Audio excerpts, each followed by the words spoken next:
Bueno, buenas tardes de nuevo con todos. Esta es la segunda de las sesiones que dentro de este diplomado de Derecho Laboral vamos a tener con la guía de quien les habla.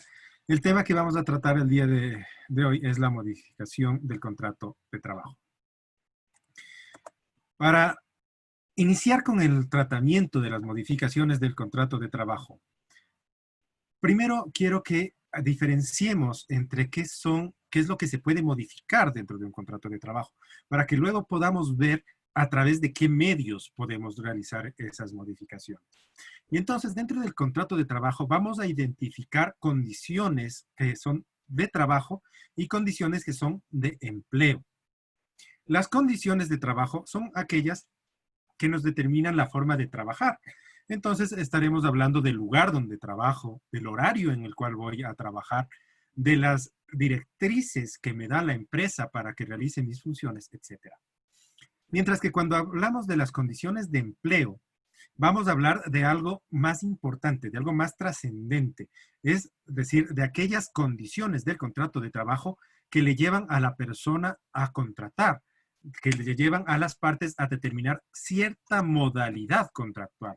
Entonces, dentro de estas condiciones, vamos a hablar de la jornada, de la realización de la organización del trabajo a través de trabajo presencial o de teletrabajo, de las remuneraciones, por ejemplo, ¿no es cierto? Como habíamos dicho, estas condiciones de empleo son de tal trascendencia que no pueden estar dispuestas, como veremos entonces, a la decisión unilateral del empleador, mientras que respecto a las condiciones de trabajo, dándose ciertas circunstancias, podrían estarlo.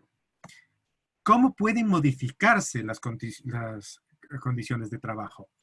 Puede darse por tres vías, y esas vías van a ser la de la novación, y aquí no estamos hablando de la novación como forma de terminación de las obligaciones, sino de la novación contractual, aquella que se refiere a un pacto entre las partes a través del cual se modifica sustancialmente alguna cláusula contractual, ¿no es cierto? Entonces estamos hablando de un convenio, de un acuerdo, de un nuevo contrato entre las partes que modifica el anterior, no lo cambia, no lo mata, sino que lo modifica en partes sustanciales. Esto estamos acostumbrados a verlo a través, por ejemplo, de adendas o adendums, como querramos llamarlo. Luego, existe la posibilidad de cambiar las condiciones del contrato a través de decisiones empresariales, y eso ya vamos a ver en qué circunstancias puede darse. Y hemos visto en los últimos tiempos que también puede darse esas modificaciones a través de cambios legislativos o de disposiciones de autoridad.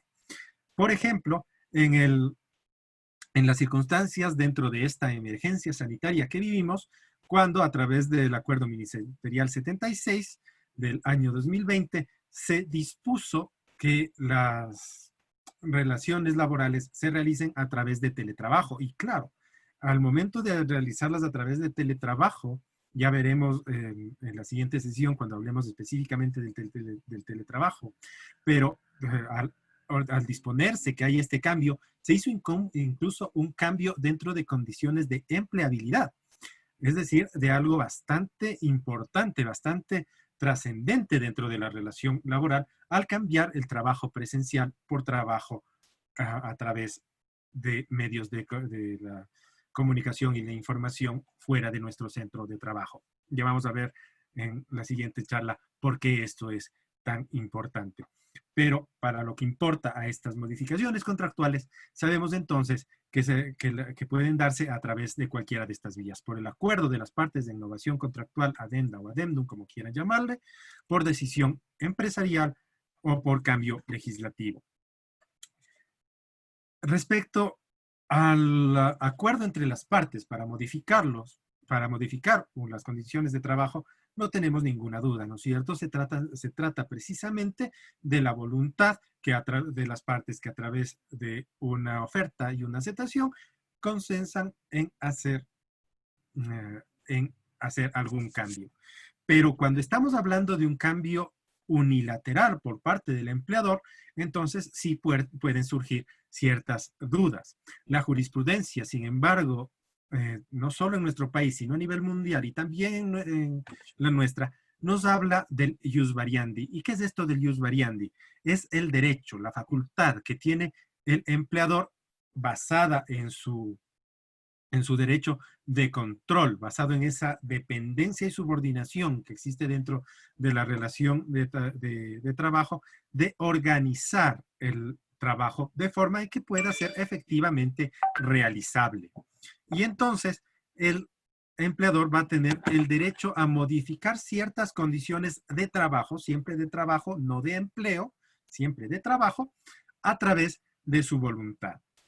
A través en la historia más reciente, no tan reciente, sin embargo, hablamos de 1917, con aquella constitución de Querétaro y el paradigma laboral mexicano de tendencia izquierdista, se reguló y dentro de este paradigma se fue manejando, incluso jurisprudencialmente, el tema del ius variandi en forma algo restrictiva.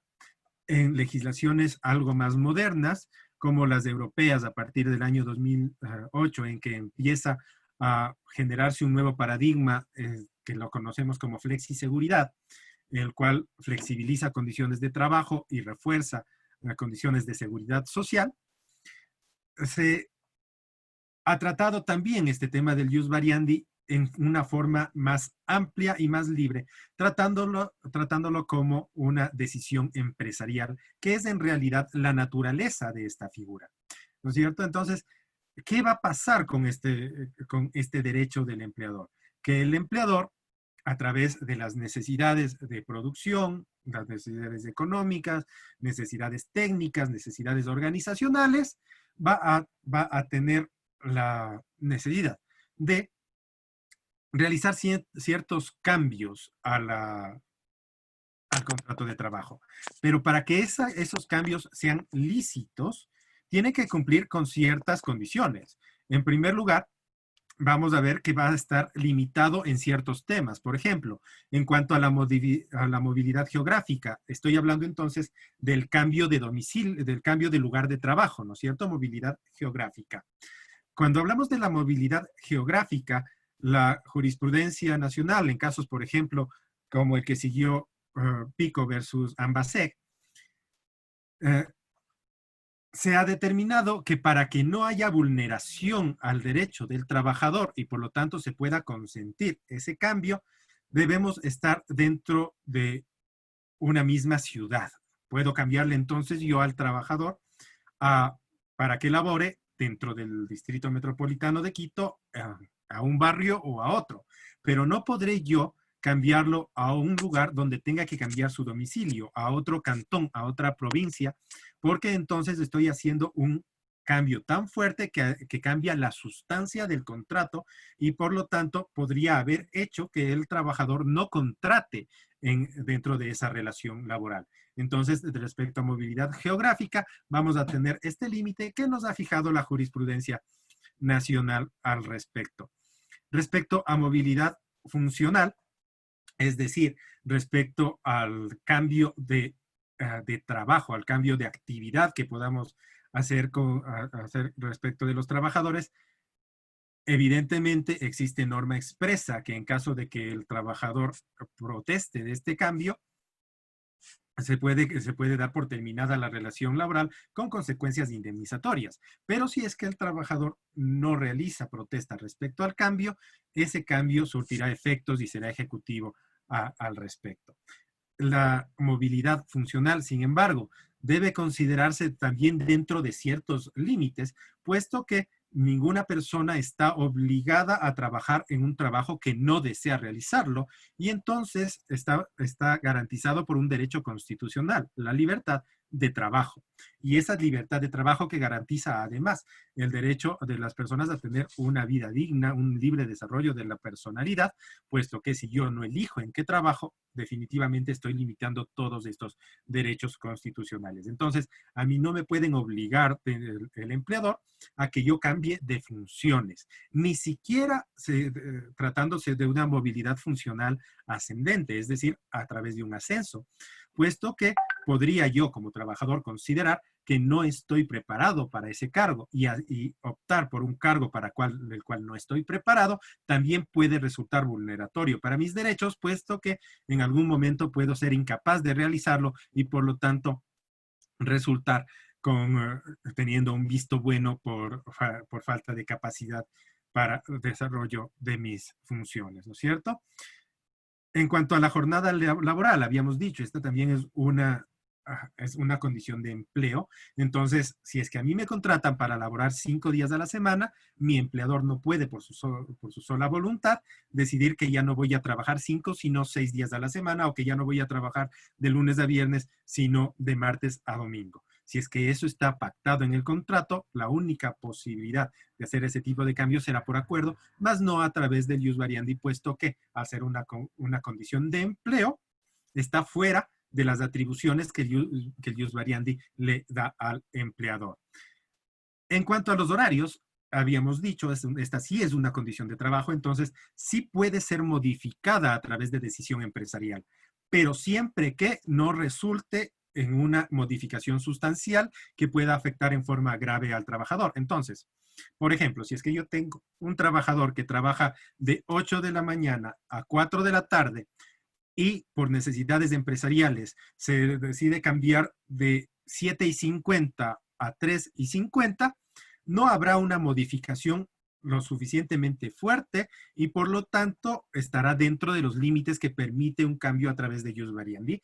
Pero si es que yo, por ejemplo, le digo, usted ya no va a trabajar los horarios del día que fue, para los cuales le contraté, sino en los de la noche, entonces habrá una modificación sustancial, porque entonces posiblemente ya estoy afectando la vida familiar o actividades probablemente laborales de otra naturaleza o académicas, ¿no es cierto? Y entonces sí puede haber vulneración.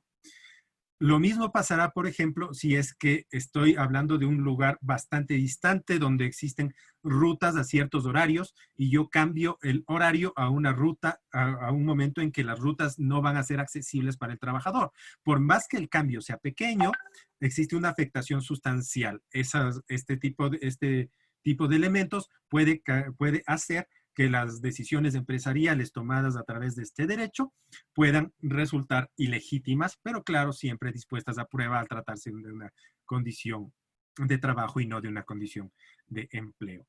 En cuanto a reducciones de remuneración, evidentemente, al ser un derecho laboral irrenunciable como cualquier derecho laboral, entonces no puede ser disminuida por la voluntad única de una de las partes, sino que cualquier modificación que en forma unilateral realice el empleador respecto a la remuneración únicamente puede ser en reconocimiento, en mejora del derecho. Este derecho del empleador, además, tiene que cumplir con ciertos requisitos, con un test de validez, digámoslo así, para saber que no se está actuando primero en forma arbitraria, ¿no es cierto? Y para que no exista arbitrariedades, se exige que la decisión sea razonable, es decir, debo tener una razón, debo tener una causa para hacerlo. No le cambio al trabajador porque me cae mal, no le cambio al trabajador porque quiero, sino que debe haber una causa. Normalmente esas causas van a responder a razones técnicas, operativas, productivas o económicas de la empresa, que van a poder justificarse con números, ¿no es cierto? En tal local de Quito necesito más trabajadores porque estoy teniendo más demanda, o en tal centro de trabajo estoy produciendo más porque las maquinarias se pararon en el otro centro, ¿no es cierto? Entonces, ese tipo de razones objetivas y justificables son necesarias para evitar arbitrariedades y evitar estos casos que suelen darse en que el empleador simplemente como forma de despechar al trabajador o como represalia por algún tema, lo cambia de lugar de trabajo. Debe existir además una utilidad real. Es decir, tengo una necesidad y el cambio que voy a realizar debe satisfacer a esa necesidad. Es decir, yo te cambio a ti porque ahí necesito más personas, pero no voy a cambiar a 10 personas, porque si cambio a 10 personas, entonces probablemente 8 de esas ya no son un cambio útil y entonces deja de ser justificado. Entonces, no solamente tiene que ser razonable, sino tiene que tener una utilidad y debe haber una proporcionalidad, porque estoy afectando situaciones que el trabajador ya daba por hecho y entonces sí existe una cierta afectación a esa estabilidad que tiene el trabajador, que como habíamos dicho en la charla anterior, no solamente refiere a mi derecho a permanecer en la empresa, sino a conservar mis condiciones de empleo y de trabajo. Y por lo tanto, si es que yo voy a afectar a esto, no debe ser en la menor cantidad posible. Esta necesidad es urgente y la afectación es mínima. Pero si la afectación al trabajador es demasiado grave, como habíamos visto, por ejemplo, en el caso de que el horario le impida al trabajador movilizarse o que se cambie el horario en forma en que haya una vulneración a otros derechos posiblemente fundamentales, entonces no habrá esta proporcionalidad y el ius variandi resulta nuevamente injustificado y por lo tanto ilegítimo. De todas maneras, normalmente al tratarse las decisiones empresariales tomadas en relación a este derecho de disposiciones que están amparadas por ese derecho de control, vigilancia y organización que existe dentro de las relaciones dependientes, son decisiones ejecutivas que el trabajador debe cumplir, pero que si no está de acuerdo, tiene todo el derecho de reclamar ante la autoridad correspondiente para que sea la autoridad la que decida sobre su ilegitimidad, nulidad, y por lo tanto que disponga que se regrese a las condiciones que tenga el trabajador. Ahora, respecto a las formas que dentro de nuestra legislación hemos visto en estos últimos tiempos como bastante trascendente respecto a la modificación de contratos, vamos a estudiar ciertas figuras.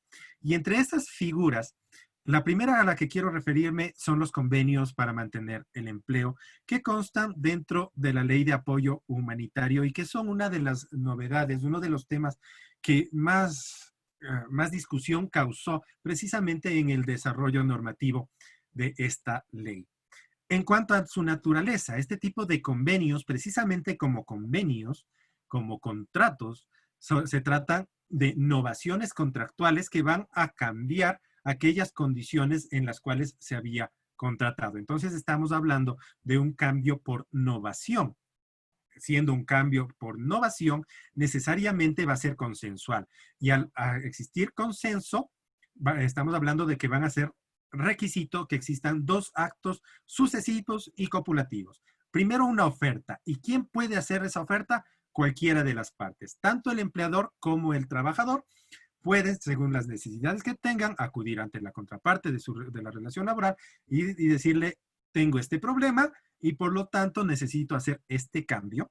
Y ante esa oferta existirá una aceptación o no. Existiendo la oferta y la aceptación, se formará el consentimiento por el cual esta novación contractual podrá cambiar las condiciones contractuales. Ese consentimiento por la parte empleadora necesariamente va a referirse exclusivamente al empleador con el cual se va a firmar el convenio. Pero por la parte trabajadora puede darse de ciertas formas. Por ejemplo, en esta parte vamos a dividirla en tres formas diferentes, dependiendo del número de concurrentes en la parte trabajadora. Así vamos a encontrar la primera, que podrá ser una novación individual, es decir, directamente con el trabajador, considerado individualmente, con quien se tiene la relación laboral, en cuyo caso este tipo de novación va a ser bilateral y directo. entre el empleador y ese trabajador a través de la oferta y la aceptación que realicen. Luego, podrá existir un convenio múltiple. Y cuando hablo de un convenio múltiple, y lo hago exclusivamente con fines académicos para diferenciarle de estos convenios que en cambio pueden ser colectivos. El múltiple se realiza con un grupo de trabajadores, pero que no necesariamente son el representante legal de los trabajadores. Mientras que el colectivo se va a hacer con aquella persona jurídica, aquel sindicato, aquel comité de empresa que sí ostenta la representación legítima de los trabajadores. Y así lo reconoce la Ley de Apoyo Humanitario y dice que en estos que los hemos denominado múltiples son aquellos que se firman con la mayor parte de los trabajadores, aun cuando no tengan la representación legítima de los trabajadores. Y nos dice que en estos casos en que se firman con esta mayoría, serán obligatorios incluso para aquellos trabajadores que no estuvieron de acuerdo e incluso oponibles frente a terceros. Esta parte resulta algo preocupante. ¿Preocupante por qué? Porque precisamente los trabajadores tienen sus representantes legítimos, aquellas personas que fueron electas y que por tanto los trabajadores les otorgaron facultad para que los representen y por lo tanto tienen capacidad de decisión. Pero en el caso de estas mayorías dentro de estos convenios múltiples, no existe esa legitimación, sino que simplemente se obliga al trabajador considerado individualmente a que a que asuma como suya una decisión de un grupo de personas a quien no le dio autorización de representarlo y que en sí no lo representa. Por lo tanto, podría existir ahí un problema de legitimidad respecto a esa decisión. Así consta en la ley, pero preocupa entonces que pueda existir una vulneración de derechos, puesto que a través de un grupo de personas, de terceros, a los que no se ha autorizado, se está obligando al trabajador a que posiblemente renuncie a derechos que le son suyos. Y entonces preocupa el tema de la constitucionalidad respecto a este tipo de convenios. Por último, los convenios que se realizan en forma colectiva, en cambio, y no estamos hablando de contratos colectivos, sino que este tipo de convenios pueden incluirse dentro de los contratos colectivos, son aquellos que sí se realizan con el representante legítimo de los trabajadores. Y entonces, al haberse realizado a través de quien sí tenía representación del trabajador individual, van a obligar también a los trabajadores considerados individualmente. ¿Y cuál es la finalidad de este tipo de convenios? Actualmente, debido a la crisis sanitaria que vivimos y que ha obligado a una paralización mundial y que ha obligado a las empresas a permanecer cerradas por meses y por lo tanto perder una capacidad productiva, que además genera una falta de demanda en la producción y esa falta de demanda, una falta de liquidez en las empresas que puede traducirse en una deficiencia ya no solo de liquidez, sino también de solvencia, van causando una crisis de empleo. Y esa crisis de empleo puede resultar bastante grave porque desarrolla una espiral de crisis. Al momento en que yo no puedo dar empleo a las personas dejan de tener dinero y al dejar de tener dinero dejan de consumir. Por lo tanto, mi producto deja de venderse y cada vez la empresa tiene menos capital, los trabajadores tienen menos capital y estas crisis de empleo entonces arruinan la economía de las empresas, de las personas y de los países. En el año 2008, 2007, 2008, algo más después, existió una crisis de empleo en Europa bastante fuerte, cercana al 26%, es decir, al menos cerca de 7 veces superior a los problemas de empleo que nosotros conocemos como país. ¿Qué causó que se tengan que asumir medidas de flexibilización laboral para superarla? Y entonces, panorama que tenemos en este momento con la crisis causada por el COVID-19, precisamente estamos frente a la posibilidad de que se generen crisis de empleo a nivel mundial y también dentro de nuestro país. Para evitar esto, se han tomado ciertas medidas que representan flexibilización laboral precisamente, y dentro de estas están este tipo de convenios que buscan principalmente preservar las fuentes de trabajo, garantizar entonces la estabilidad de los trabajadores y evitar que exista una crisis de empleo que empeore la situación económica a nivel general. ¿Qué se puede modificar a través de estos convenios? La norma nos habla de que se puede modificar tanto el sistema salarial como el sistema compensatorio. ¿Por qué? Porque nos habla de que son compensaciones, que son modificaciones económicas, y la parte económica de la relación laboral está compuesta por dos sistemas, el sistema salarial y el sistema compensatorio. El sistema salarial, que conforma aquellos valores que están incluidos dentro de la remuneración de conformidad al artículo 328 de la Constitución y artículo 95 del Código de Trabajo. Entonces, dentro del sistema salarial vamos a encontrar conceptos como el sueldo, las horas suplementarias, horas extraordinarias, comisiones y todos aquellos valores que en forma normal se pagan dentro de la empresa, es decir, aquellos que constan en el artículo 95 del Código de Trabajo. Mientras que en el sistema compensatorio vamos a encontrar aquellos valores que, pagándose en numerario, no conforman parte de la remuneración. Entre ellos, por ejemplo, el pago de viáticos, el pago de decimotercera remuneración, decimocuarta remuneración, que si bien son compensaciones económicas por el trabajo, no son parte del sistema salarial. Cualquiera de estos sistemas podría ser modificado a través de las modificaciones económicas que permiten estos tipos de acuerdo. En cuanto al salario, sin embargo, existe una limitación, puesto que se señala que no puede existir una modificación que rebaje al salario mínimo, ¿no es cierto? Al salario básico, sea general o sea sectorial, dependiendo del caso. Y siempre considerando el tiempo de trabajo. Es decir, si yo trabajo un porcentaje, tendré que considerar también la proporcionalidad del tiempo trabajado. Con esto tenemos como consecuencia que si nosotros tenemos una remuneración igual al salario básico unificado, es decir, $400 para este año, no podrá pactarse una reducción a valores menores. Pero si yo tengo una remuneración mayor, podría hacerlo siempre que no rebaje hasta un valor menor a los mínimos legales y sectoriales. Para que estos acuerdos se den, deben cumplirse ciertas condiciones, y las primeras condiciones van a ir relacionadas con la objetividad de la decisión y con el derecho a la información que tiene el trabajador para poder tomar una decisión consciente del acuerdo al que posiblemente llegue, ¿no es cierto? Entonces, se señala que en primer lugar la decisión debe ser informada.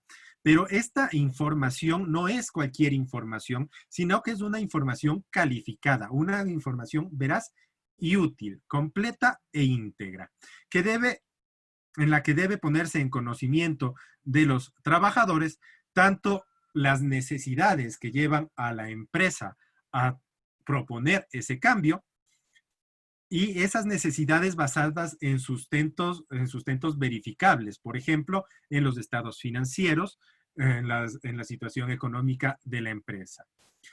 Únicamente el trabajador, conociendo esos estados financieros, conociendo esa situación económica, podrá tomar una decisión informada para saber si es que esa decisión, si es que esa oferta es aceptable o no.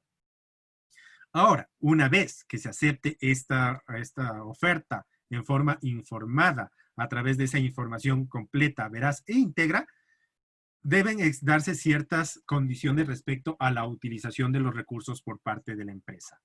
Señala entonces la norma que debe manejarse los recursos de la empresa de forma eficiente y transparente, pero además introduce dos limitaciones. La primera, la imposibilidad de distribuir dividendos. Es decir, que si yo llego a este tipo de convenios que van a alterar, que van a reducir el estándar de derecho de los trabajadores, no puedo enriquecerme con eso, no puedo generar un beneficio, sino que tienen una finalidad específica, que es la de superar aquella causa que generó este tipo de acuerdos. Por lo tanto, no puede existir una distribución de dividendos entre los socios de la empresa, ¿no es cierto? No se puede reducir además del capital. ¿Y esto por qué? Porque el capital que tiene la empresa va a ser el sustento que en caso de terminación de la relación laboral tenga el trabajador para poder cobrar sus haberes. Es una suerte de garantía. Si es que yo reduzco perdón, el capital de la empresa, voy a dejar en una mayor inseguridad al trabajador. Entonces, tampoco puedo hacer reducciones de capital durante el tiempo en que están vigentes este tipo de acuerdos. ¿Qué pasa si es que la empresa decide saltarse estas prohibiciones, hacer un uso inescrupuloso de los recursos, enriquecerse el empresario a través de esto?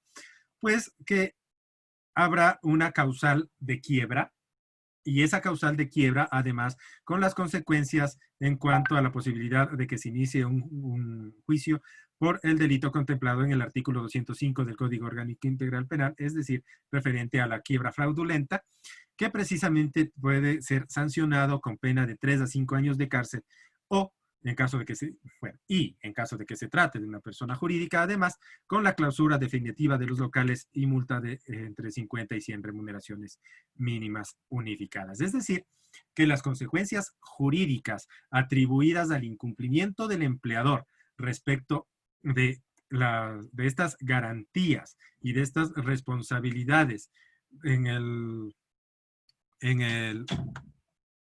manejo de estos convenios tienen consecuencias bastante graves. Y para que esas consecuencias puedan cumplirse en caso de que haya falencias por parte de cualquiera de los contratantes, sea del empleador o del trabajador, debe existir un sistema de control.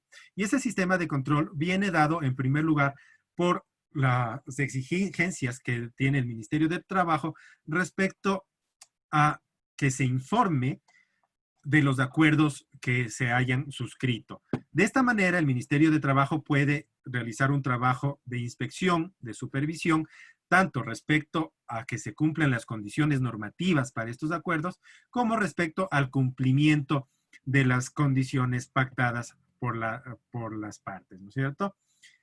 Tan trascendente consideró la ley a este tipo de acuerdos que dentro de la norma se le da una calidad de ser una innovación preferente a cualquier otro acuerdo o contrato.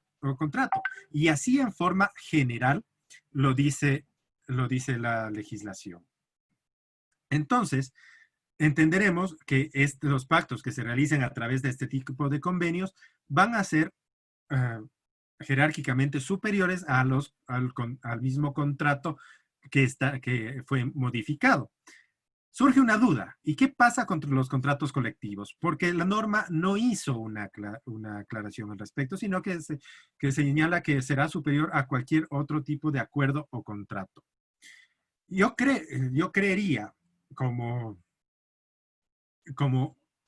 debería entenderse, que los contratos colectivos están más allá de las estipulaciones individuales.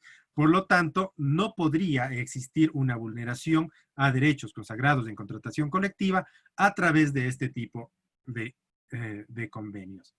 Recordemos que en legislaciones donde existe la contratación colectiva por niveles, es decir, en los que podemos encontrar, por ejemplo, contratos colectivos de aplicación nacional, de aplicación provincial o de aplicación empresarial, etcétera. Mientras más pequeño es el ámbito de aplicación, mayor es su jerarquía respecto a la relación laboral individual. Pero aquí no estamos hablando de un contrato colectivo frente a otro contrato colectivo, sino que estamos hablando de una disparidad entre contratos individuales frente a contratos colectivos. Y entonces, en virtud de que el contrato colectivo es una norma que permite establecer criterios para que los contratos individuales se sometan a él, no podría pensarse, ni siquiera a través de estas novaciones, que se puedan vulnerar las estipulaciones que estén plasmadas en este tipo de contratación colectiva. En caso de incumplimiento, la norma va a establecer que existe la posibilidad de la autoridad de trabajo de sancionar a través de multas. ¿Qué multas? El artículo 628 del Código de Trabajo nos habla de que en caso de que haya incumplimiento de disposiciones laborales, puede existir una multa de hasta $200. Sin embargo, existe una derogatoria tácita de esa norma, digamos, a través del mandato constituyente número 8, que establece la posibilidad de que exista una sanción de entre 3 y 20 remuneraciones mínimas unificadas del trabajador en general, con lo cual podríamos estar llegando actualmente a una multa de hasta $8,000. En cuanto a la posibilidad de impugnar los acuerdos, vamos a partir de un principio que ya conocíamos en nuestro sistema, de que el contrato de trabajo únicamente puede ser impugnado por el trabajador. ¿Y esto por qué? Porque nadie puede valerse de su propio dolo para obtener beneficio. Y siendo responsable el empleador de verificar que se cumplan con los derechos de los trabajadores dentro de las relaciones laborales que le incumben, no podría argumentar que ha suscrito o ha hecho firmar al trabajador un contrato nulo y por lo tanto desconocer derechos que se generen a favor del trabajador.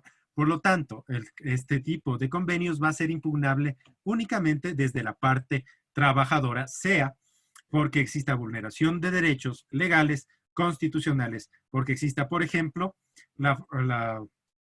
una reducción excesiva de derechos, o porque exista una renuncia a derechos fundamentales.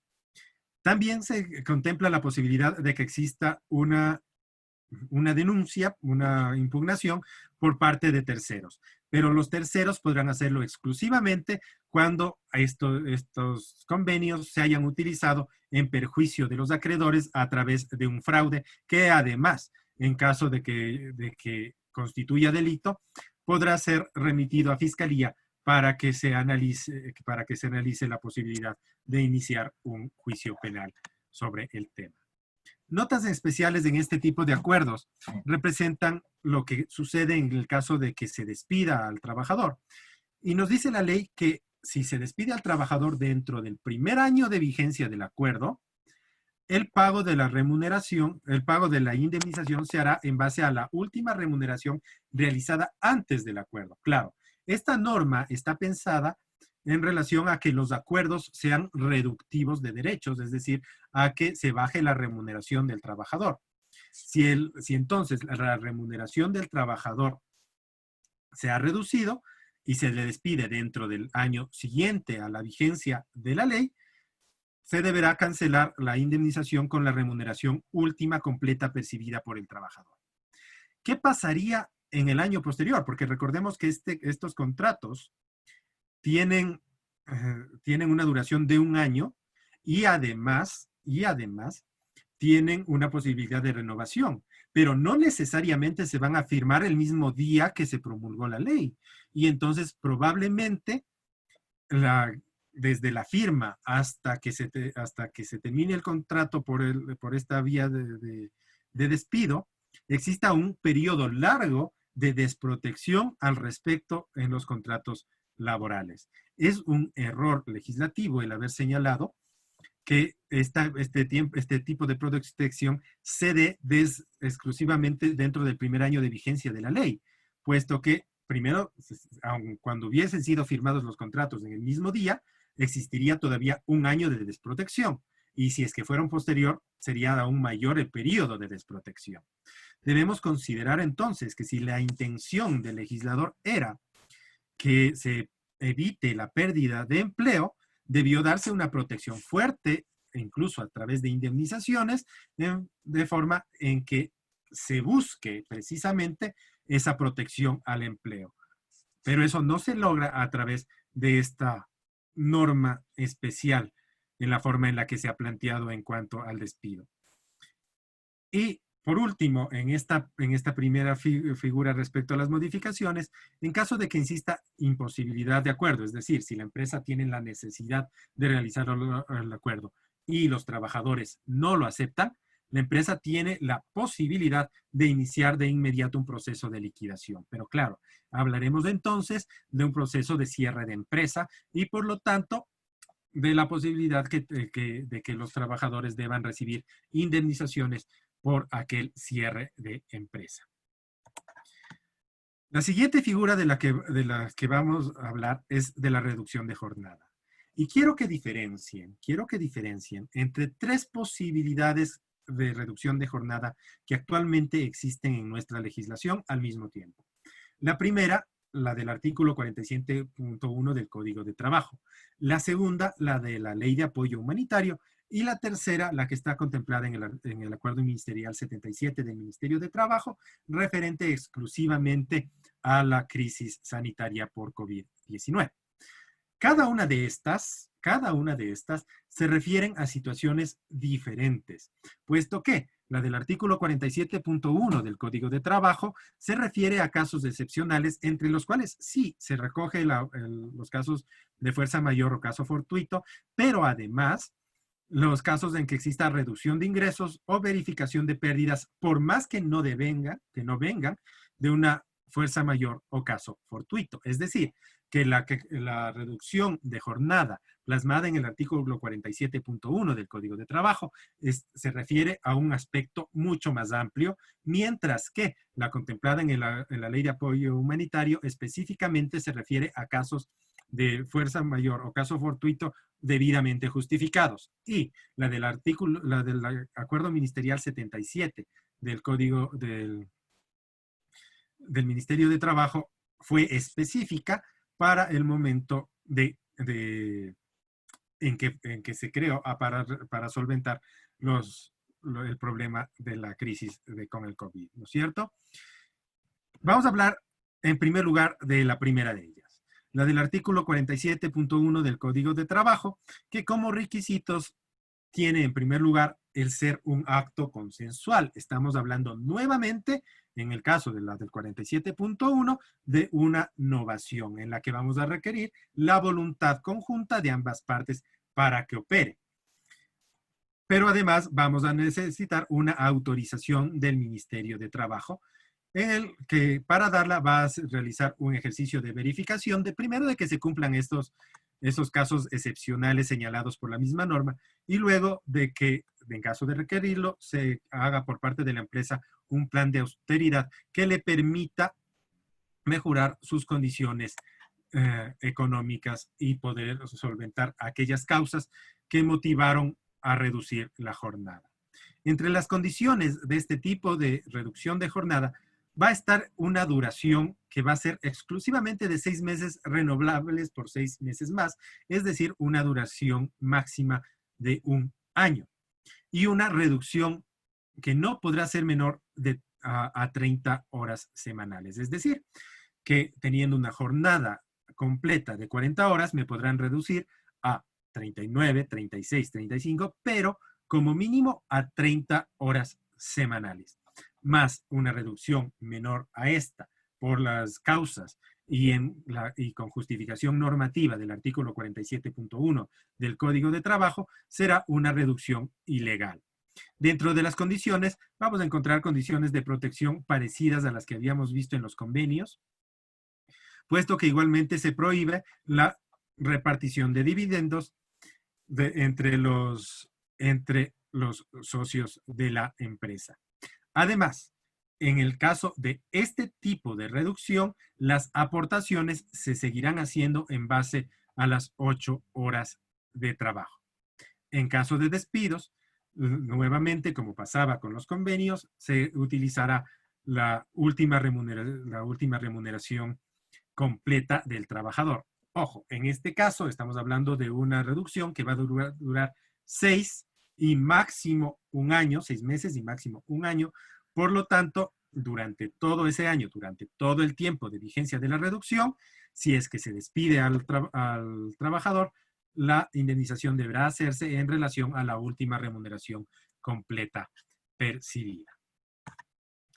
Continuando, dejamos atrás la reducción del artículo 47.1 del Código de Trabajo y vamos con la más nueva, con la reducción emergente contenida en la Ley de Apoyo Humanitario. A diferencia del anterior, esta se va a dar exclusivamente por casos de fuerza mayor o caso fortuito debidamente justificados, ¿no es cierto? Entonces, si no existe el caso fortuito o fuerza mayor, por más que exista reducción en ingresos o pérdida económica, no podrá utilizarse esta figura que contempla la Ley de Apoyo Humanitario. ¿Qué requisitos tiene esta? En el caso de la reducción emergente que contempla la Ley de Apoyo Humanitario, y aquí hay un error en la diapositiva, no se trata de un acuerdo, no se trata de un acuerdo, puesto que la norma señala que el empleador podrá reducir la jornada. Por lo tanto, estamos hablando de una decisión empresarial. Eso significa que en la Ley de Apoyo Humanitario, el legislador decidió darle como facultades dentro de ese ius variandi la posibilidad de esta reducción emergente. ¿Y esto por qué? Porque precisamente estamos hablando ante casos de emergencia y que por lo tanto requieren eh, de una actividad rápida por parte de la empresa que le permita solventar esas situaciones. Y por eso es que se le ha permitido que no se requiera del acuerdo para implementarla, sino simplemente a través de decisión empresarial. Les voy a pedir que en esta parte no tomen en cuenta a la diapositiva, puesto que aquí dice acuerdo, cuando lo correcto es que en el caso de la reducción emergente de la Ley de Apoyo Humanitario se trata de una decisión empresarial sujeta al derecho del ius variandi del empleador por expresa decisión del legislador. En cuanto a las condiciones, la duración ya no va a ser de 6 meses renovables a un año, sino que en este caso puede ser desde hasta un año y renovable por un año más. Estamos hablando entonces de una duración máxima de 2 años. También varía en cuanto al tiempo de la reducción, puesto que en este caso vamos a hablar de una reducción que no va a poder ser inferior al 50% de la jornada que se tenía. Ya no estamos hablando de 30 horas. ¿Por qué? Porque, por ejemplo, si es que yo tengo una jornada completa de 40 horas semanales, me podrán reducir a 30 o a 20, pero solo hasta 20 porque ese será el 50% de la jornada que yo tenía. En cambio, si es que yo tenía ya una jornada, un contrato a jornada parcial permanente, por ejemplo, de 30 horas, al poderme reducir al 50%, la reducción podrá ser hasta a 15 horas. Aquí el legislador no nos pone una tasación numérica, sino una tasación porcentual. Y entonces lo que nos hablan es de que la reducción no podrá ser menor al 50% de la jornada que se me reduce. El sueldo se me tendrá que pagar necesariamente en proporción a la jornada que trabajo, pero con una protección al trabajador que en realidad no lo es tanto, pero en la ley se señala que si bien la jornada puede reducirse hasta el 50%, la reducción de la remuneración solo puede ser hasta el 55%. Entonces, por más que me reduzcan a mí al 50% de la jornada, la remuneración se quedará hasta el 55% y no menos. Pero claro, entonces la pregunta es, ¿será que un empleador reduce al 50% de la jornada pagando el 55% de la remuneración? O en la práctica lo que podría darse es que los empleadores únicamente reduzcan hasta el 55% de la remuneración, que va a ser el mínimo de la jornada, que va a ser el mínimo de la remuneración que va a pagarse. Entonces, probablemente pudo haberse pensado una mejor forma de garantizar ese derecho a los trabajadores. A diferencia de lo que pasaba también con la reducción del artículo 47.1, expresamente en este tipo de reducciones, el aporte a la seguridad social se hace en relación a la proporción de la remuneración pagada, lo cual parece ser una norma más justa que la contenida al respecto en el Código de Trabajo. En cuanto a las condiciones, nuevamente vamos a encontrar ciertas limitaciones respecto a la reducción de capital, que también va a estar prohibida, respecto a la repartición de dividendos, que también va a estar prohibida. Pero en este tipo de reducciones hay una suerte, no sé, de una norma que permite que no se cumpla en sí con la protección que tendría la prohibición de repartición de dividendos, porque si bien se prohíbe la repartición de dividendos, sí se permite la reinversión de ese capital. Y a fin de cuentas, esa reinversión de capital va a verse reflejada en un aumento de riqueza del empresario. Por lo tanto, se está permitiendo que a través de este ahorro en la reducción de jornada y por lo tanto de remuneración de los trabajadores, exista un enriquecimiento del empresario que si bien no se da inmediatamente en capital, sí se va en numerario, sí se va a dar en acciones o en valor de las acciones, que al final de cuentas representa un enriquecimiento que no debería suceder en base a un ahorro que se genera de la falta o de la reducción del estándar de derechos de los trabajadores. Por último, se señala que, sin embargo, si se opta por estas reinversiones, se va a aplicar lo dispuesto en el artículo 37 de la Ley de Régimen Tributario Interno, aumentando la tarifa impositiva en el 3%.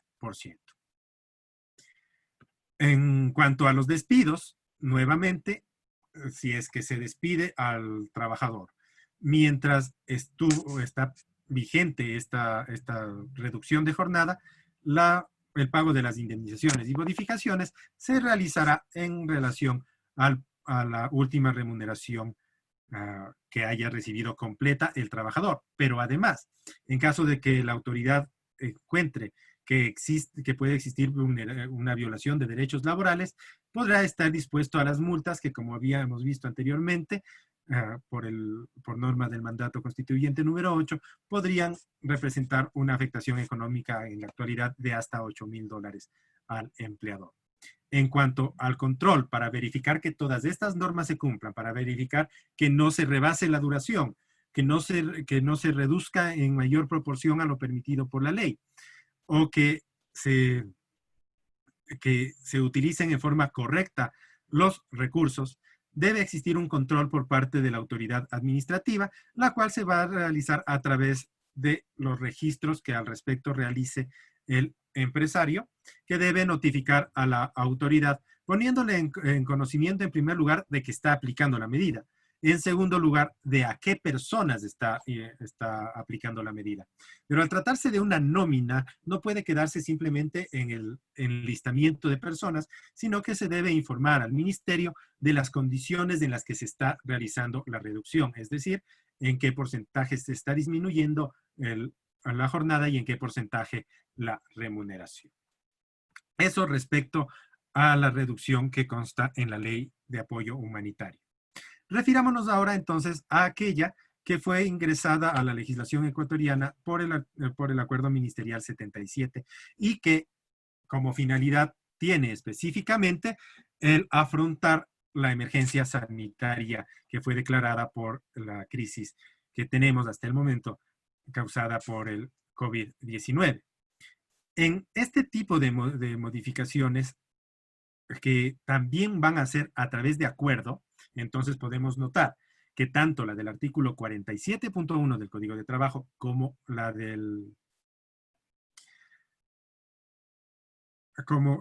que consta en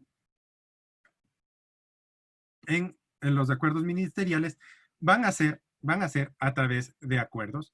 Y entonces vamos a tener una duración no mayor a 6 meses y renovables hasta por 6 meses más, como teníamos en el Código de Trabajo y con una limitación igualmente de 30 horas. Estas indemnizaciones, esta reducción tiene ciertas cláusulas que se eliminó de aquellas que constaban en el artículo 47.1, puesto que evidentemente parten de una simplificación de aquella norma que constaba en la ley para que precisamente puedan utilizarse en forma ágil dentro de un periodo de crisis, dentro de un periodo de emergencia. Entonces, dentro de esta norma no se habló, por ejemplo, de las indemnizaciones y de cuál iba a ser el trato. Sin embargo, debería entenderse que igualmente en caso de que se haya reducido la remuneración, las indemnizaciones deben realizarse en relación a la última remuneración completa, puesto que no podría pensarse que se faculte al empleador a reducir el monto de la remuneración para beneficiarse en el pago de indemnizaciones por despido. En el acuerdo ministerial tampoco se hizo relación a lo referente a las aportaciones del Instituto Ecuatoriano de Seguridad Social. Debería entenderse entonces que se debe aplicar la norma por analogía del artículo 47.1 del Código de Trabajo, que va a ser la norma como que es regla general, mientras que las otras dos se refieren precisamente a casos emergentes.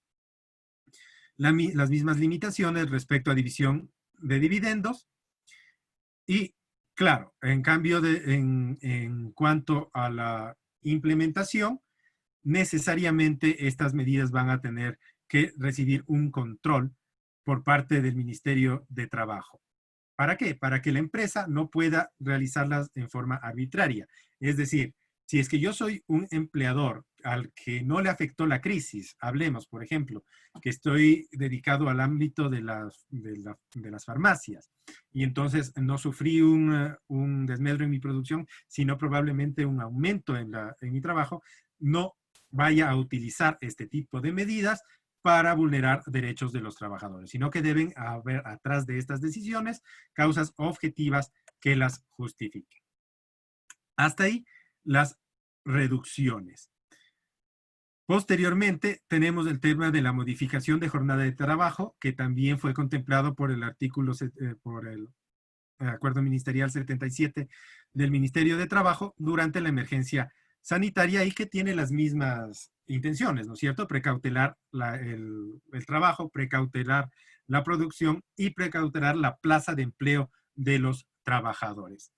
Estas modificaciones que siempre pensando en que se respete la jornada máxima, lo que permitían es alterar la forma de distribución de la jornada. Lo que permiten es alterar la forma de distribución de la jornada. Entonces, si es que yo tengo una jornada de trabajo en la que trabajo, por ejemplo, 6 horas durante 5 días de la semana, puedo yo distribuirlas de diferente manera dependiendo de las necesidades del negocio. Por ejemplo, 8 horas un día, al siguiente día 4, al siguiente día 8 de nuevo, al siguiente día otras 4 de forma en que se cumplan con los límites de la jornada, pero se adapte de mejor manera a la realidad de la empresa durante este tiempo de crisis.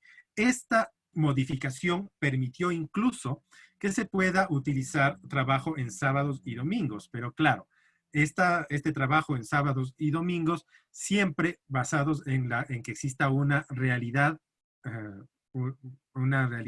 necesaria de que se utilicen esos días de descanso y limitándola siempre a lo mínimo necesario para permitir el tiempo de descanso que corresponde a los trabajadores.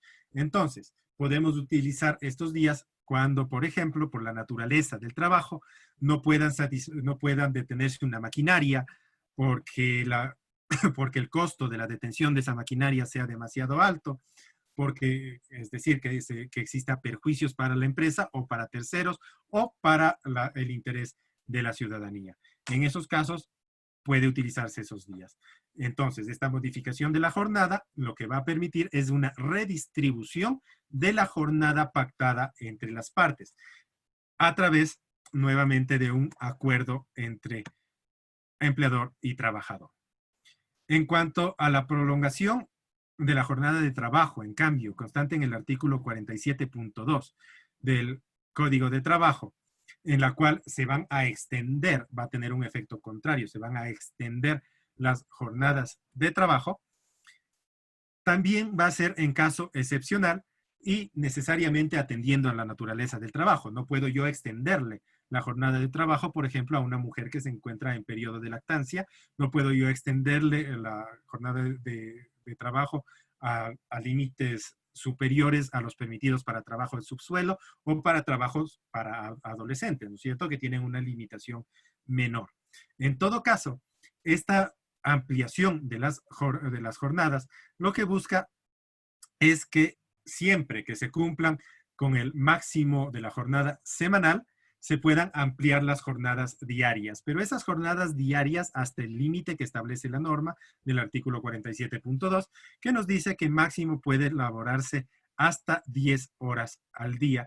Y claro, con la consecuencia de hacer esta prolongación de la jornada es que esas 10 horas van a ser jornada ordinaria. Por lo tanto, las 2 horas en exceso que vemos sobre las 8 que normalmente se contempla como máximo diario, no van a tener un recargo como hora suplementaria porque corresponden a una jornada ordinaria extendida.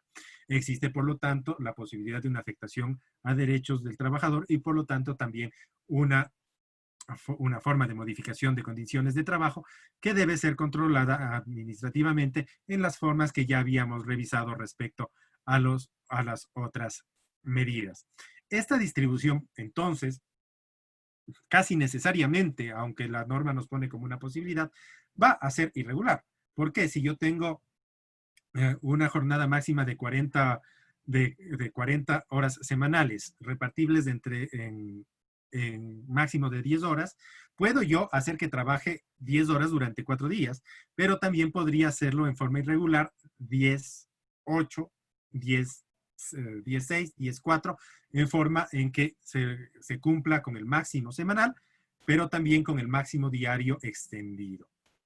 En caso de que el trabajo exceda esa jornada extendida con autorización ministerial, entonces existirá el derecho a que se pague horas suplementarias. Por ejemplo, en el día que tengo yo 10 horas de trabajo, que será el tope máximo, si yo trabajo 11, aquella hora undécima va a tener un recargo como hora suplementaria.